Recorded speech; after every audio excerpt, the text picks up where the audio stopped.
Have you ever had a conversation with someone and felt with absolute certainty that you were only hearing the script, not the true, unedited person? That beneath the words, the smile, the confident posture, there was a hidden current of something else. Fear, longing, a secret pain. You weren't imagining it. We all walk through life believing we are the conscious pilots of our own minds, but this is an illusion. In reality, we are often just passengers in a vehicle running on autopilot, a sophisticated pre-programmed navigation system built from our past wounds, our inherited fears, and the masks we crafted to survive. And if you don't learn to read this system, to understand its destination, its bugs, and how to take the wheel, you risk a life of aimless travel, ending up somewhere uninteresting at best and disastrous at worst. The 19th century philosopher Friedrich Nietzsche dedicated his life to mapping this internal terrain. He gave us not a list of quick tips, but a profound set of psychological keys. This isn't just about understanding others. It's about the most important journey you will ever take, the journey into the basement of your own psyche to confront the ghost in your own machine. This is a deep dive divided into 3 acts. If you skip one, you'll miss the foundation. Stay with me. By the end, you won't just see people differently. You will see yourself for the first time. The performance of self. From childhood, we're taught that language conveys truth. Yet Nietzsche issued a radical challenge. Words are lies. Communication, he observed, rarely emerges from truth-telling, but from complex negotiations of survival. The ego's attempt to maintain status, the psyche's effort to manage fear, the persona's performance to secure belonging. The personality you encounter is not the fundamental self, but its representative, a diplomatic envoy trained through years of reward and punishment. The excessive generosity may conceal terror of abandonment. The displays of strength may protect exquisite fragility. The most revealing insight: most people aren't deliberately deceiving you, they're deceiving themselves. They perform in plays they didn't write, following scripts authored in childhood and rehearsed through countless social interactions. Nietzsche's declaration that every profound spirit needs a mask was neither cynical nor dismissive. It was a crucial epistemological principle. The surface always lies, and truth must be excavated from beneath it. But how does one develop this archaeological vision? Truth reveals itself not in grand pronouncements, but in the microscopic fractures of the performance. Truth 1. The mask always slips under tension. Watch with renewed attention what happens when social friction appears. The subtle shift in breathing when a particular topic arises. The overquick reassurance that feels somehow unnecessary. The joke that lands just slightly off-key. These are not social errors, but revelations. Discomfort manifests precisely where the persona meets the repressed self, where the manufactured identity conflicts with authentic nature. The locations of greatest tension map directly onto the fault lines between who we pretend to be and who we actually are. The more energy invested in maintaining a particular image, the more violent the tremor when reality threatens to break through. Truth 2. Criticism as unconscious autobiography. This represents one of Nietzsche's most penetrating psychological insights. What we condemn in others confesses what we deny in ourselves. The man who relentlessly attacks immorality in others often battles unacknowledged desires within. The woman obsessed with exposing hypocrisy in colleagues frequently conceals her own unexamined contradictions. This phenomenon of projection isn't merely psychological defense. It's the psyche's desperate attempt to externalize what it cannot integrate. When we encounter qualities in others that trigger disproportionate anger or contempt, we have likely discovered aspects of ourselves that we've exiled to the shadow realm. The intensity of our reaction often corresponds directly to the strength of our own repression. This truth demands courageous self-examination. Consider what qualities in others trigger your strongest judgments. Your visceral reactions are not moral compasses, but mirrors reflecting your own disowned selves. The path to wholeness begins by reclaiming what we have projected onto others. The language of the unconscious. We privilege spoken language as the primary mode of communication. But Nietzsche understood that truth speaks most eloquently through silence, omission, and the spaces between words. Truth 3. The eloquence of what remains unsaid. Nietzsche viewed conventional language with deep suspicion, recognizing it as often serving conformity rather than truth. The most revealing communications occur not in speeches, but in hesitations, the pause that lingers just a moment too long before answering, the subject that consistently gets changed, the question that receives a polished, rehearsed response instead of a genuine reaction. These silences form a negative image of the person's inner world, mapping the contours of their fears and avoidances. When someone consistently avoids vulnerability, their avoidance paints a more accurate portrait of their inner landscape than any confession could. Truth 4. Moral exhibitionism as disguised will to power.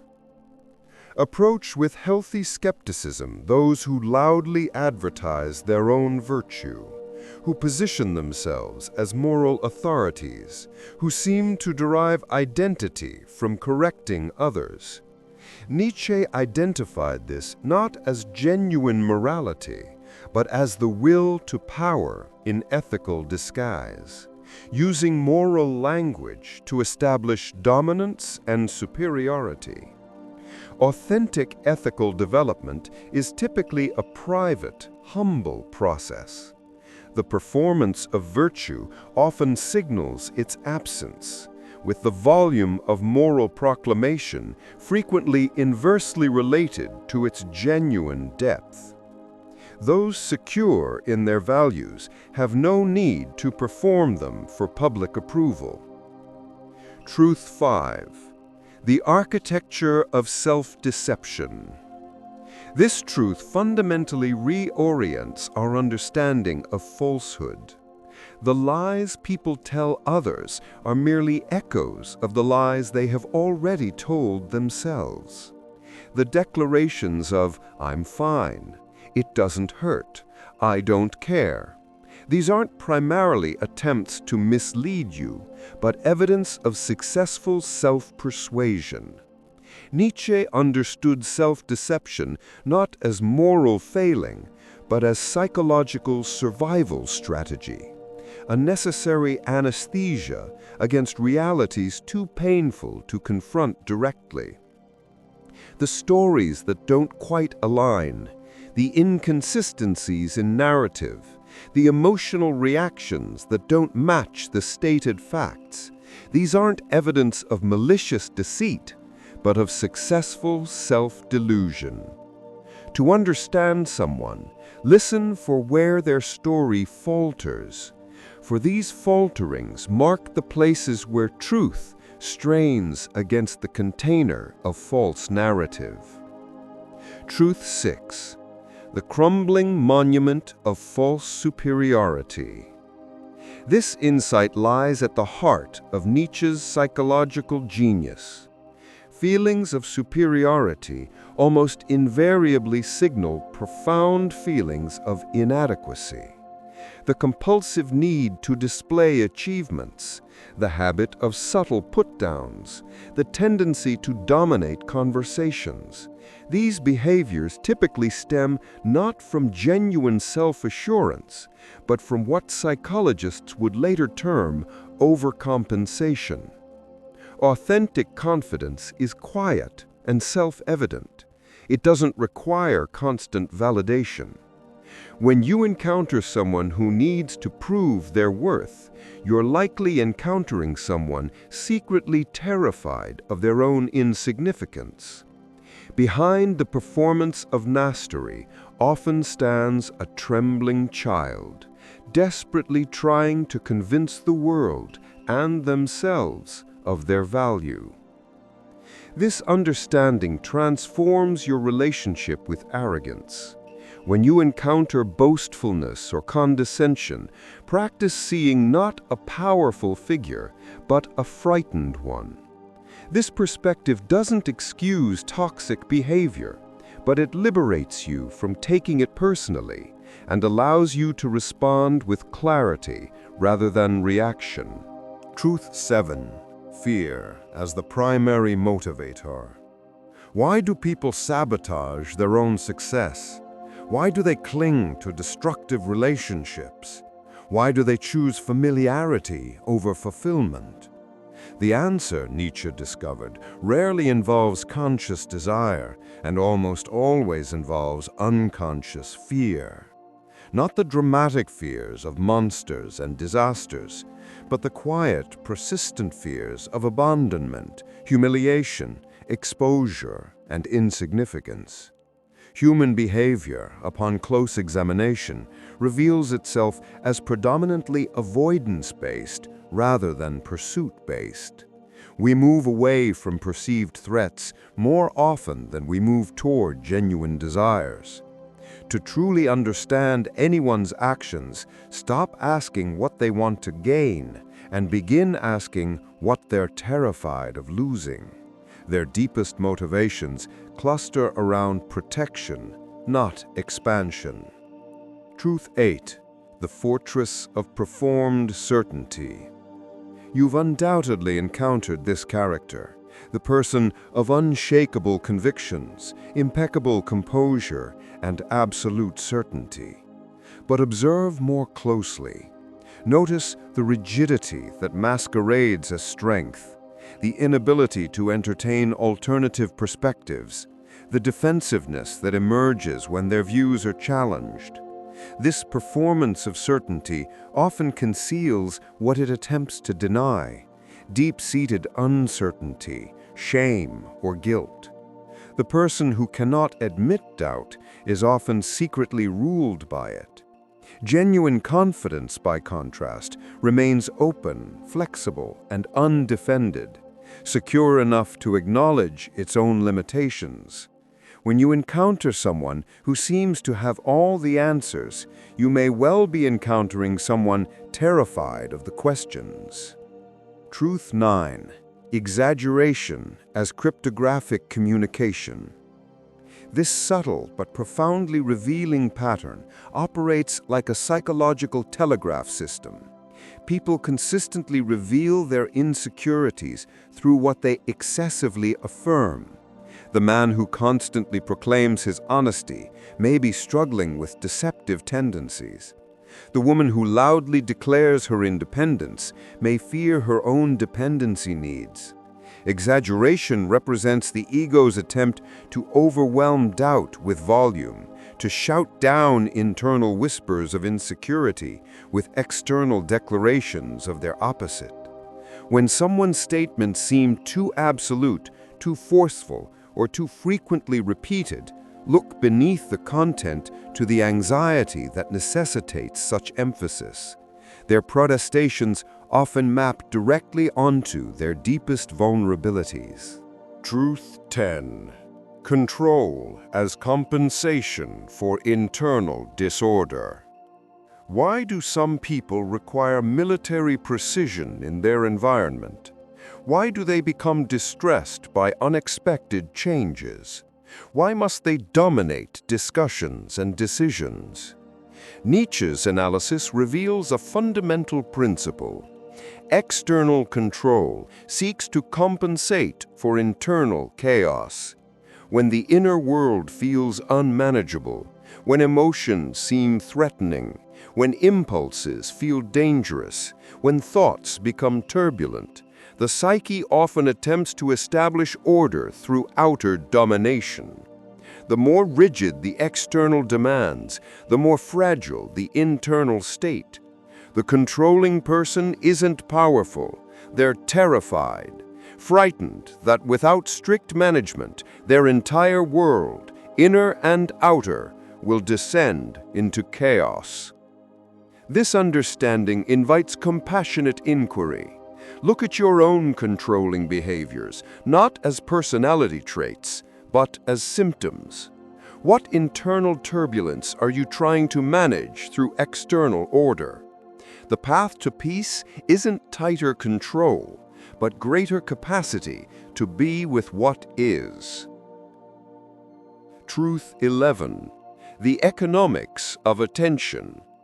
Observe contemporary culture, the compulsive sharing, the carefully crafted images, the performance of happiness, success, and fulfillment. Nietzsche's would have recognized this not as self-expression, but a symptom of what he called ressentiment, a quiet desperation disguised as self-celebration. When someone's life becomes a continuous performance, it typically indicates not abundance, but poverty, a hollow interior that must be filled with external validation. The more desperate the performance, the emptier the core. Genuine fulfillment doesn't need to announce itself. It simply is. The person who knows who they are has no need to prove it to strangers. Truth 12. Patterns as unconscious autobiography. This truth provides a master key to understanding human behavior. People may lack the vocabulary to articulate their pain, but they write their stories repeatedly through behavioral patterns. The person who consistently chooses unavailable partners. The individual who perpetually sabotages professional advancement. The friend who always ends up feeling victimized. These are not coincidences or bad luck. They are living confessions. Each repetition whispers, "This is where I was wounded. This is how I learned to protect myself. This is what I expect from the world." Our patterns are the footprints of our past, tracing paths we've walked so many times they've become ruts. To understand anyone, including yourself, stop listening to their explanations and start observing their repetitions. Your own most stubborn patterns are not your enemies, but your teachers. They point with unerring accuracy to the core wounds that shaped you. The work of healing begins when we stop trying to break patterns and start seeking to understand what they're trying to tell us. Truth 13. The wound beneath the worldview. We imagine ourselves as rational creatures, forming beliefs through dispassionate analysis. Nietzsche revolutionizes this understanding. Our deepest convictions are not conclusions, but protections. The libertarian who rails against government control may be defending against childhood experiences of suffocating intrusion. The cynic who mocks romantic love may be protecting a heart broken by early abandonment. What presents as philosophy often functions as psychotherapy. intellectual structures built to contain emotional injuries. When you encounter rigid beliefs, look past their logical surface to the emotional foundations. The question is not, is this true? But, what would this person have to feel if this weren't true? Truth 14. Power revealed in the presence of weakness. The truest measure of someone's inner development appears not in how they handle rivals, but in how they respond to vulnerability, others and their own. Does weakness trigger contempt? It likely signals terror of one's own fragility. Are mistakes met with punishment? It suggests an internal world where error remains unforgivable. Nietzsche conceived of genuine power not as domination, but as capacity, the strength to encounter fragility without needing to fix, control, or escape it. The person who can extend compassion when they have the power to punish has achieved a victory over their own conditioning. Their strength serves rather than dominates. Truth 15. The terror of invisibility. The class clown, the dramatic friend, the social media influencer documenting every moment. These are not merely personalities, but symptoms. The compulsive need for attention often stems from what psychoanalysis would call annihilation anxiety, the primal terror of being unnoticed, forgotten, insignificant. For the child who felt invisible, adult life becomes a continuous campaign for confirmation of their existence. The performance isn't for fame, but for fundamental validation, proof that they occupy space in others' minds, that their presence registers in the world. What looks like vanity is often vulnerability in costume. Truth 16. Attack as inverted homage. This represents one of Nietzsche's most psychologically sophisticated observations. Our attacks often confess our admirations. We criticize most fiercely in others what we most deeply desire, but feel incapable of achieving ourselves. The office worker who mocks the entrepreneur reveals secret longing for freedom. The conformist who scorns the nonconformist betrays envy of authenticity. Hostility frequently masks helpless longing, the pain of seeing in others what we've abandoned in ourselves. What we cannot embrace within, we attack without. The energy of our judgments often corresponds directly to the strength of our disowned desires. This truth invites profound self-honesty. When you notice yourself criticizing someone, pause and ask, what quality does this person embody that I have neglected in myself? This inquiry transforms judgment into a weapon, into a compass, pointing toward your own unlived potential. The final revelation. We now approach the foundational layer, the bedrock upon which personality constructs itself. Truth 17. The repetition compulsion as living biography. The saying, "people don't change," misses the deeper truth. People repeat. We reenact our early dynamics with the precision of actors in an endlessly looping play. The child who earned love through achievement becomes the adult who cannot rest. The child who managed parental chaos through perfectionism becomes the adult paralyzed by imperfection. What we call personality is largely memory, the fossilized record of our earliest adaptations to the world we encountered. We don't consciously choose our behaviors, we replay our solutions. The past doesn't influence the present, it inhabits it. Truth 18. The pattern is the person. This ultimate synthesis renders all the previous truths operational. If you learn to read behavioral patterns rather than personal presentations, you gain access to the soul's unedited manuscript. The pattern of pursuing then abandoning relationships. The pattern of starting then sabotaging projects. The pattern of craving then rejecting intimacy. These are not character flaws, but living narratives. The continuous retelling of our core stories through action.